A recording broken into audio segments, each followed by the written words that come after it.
My first question: how does reparation impact discussions on reconciliation and social justice? It's a good question.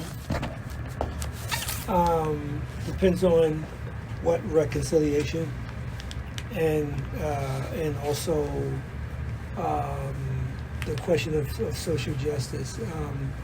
I believe it's appropriate for that now because it's about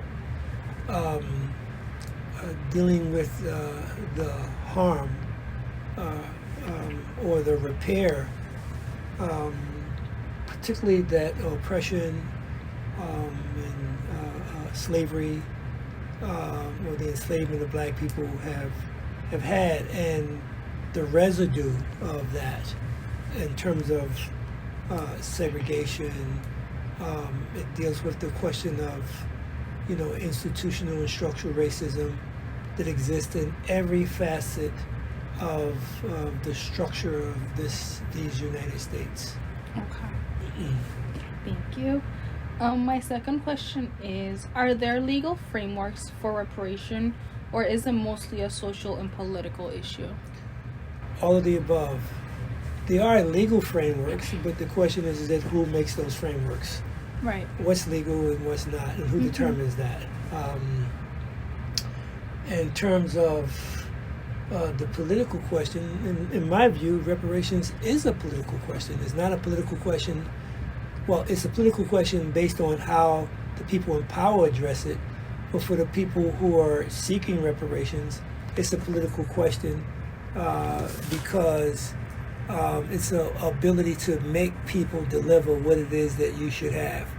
And that means that you have to be organized in order to do it, or otherwise it'll be co-opted because they're not, when I say they, the system, the establishment, the people in power are not trying to give people what they're due. And so they're only going to give it up as if you make them give it up. And so the legal structure, is about trying to end the round and create all the kinds of sort of compromises expedient to their particular interests. It's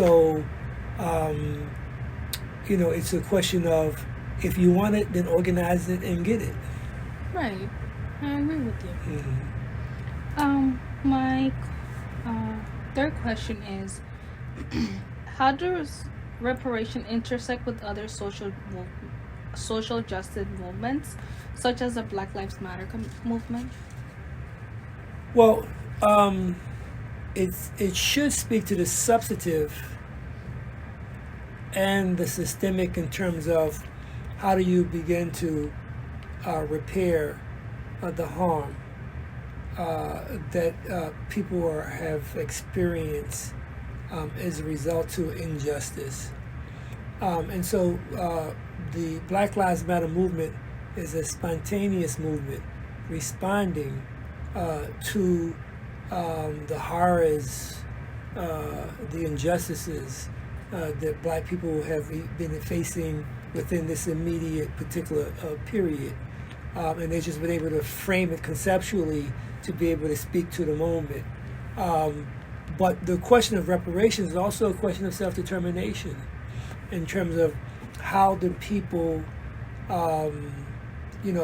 what is it that they want and how they go about deciding what they want, and for them making their decisions about it. So there is some in the relations, or connection to that, even though if it's not articulated, as well.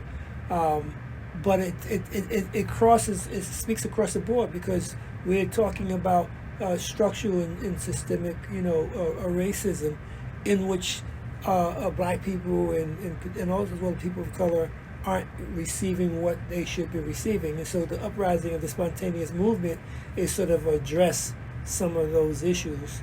And reparations should be something that talk about, how do we address the damage, the harm from African people, black people, from being severed from their heritage and inheritance in terms of the wealth of Africa that the world is exploiting.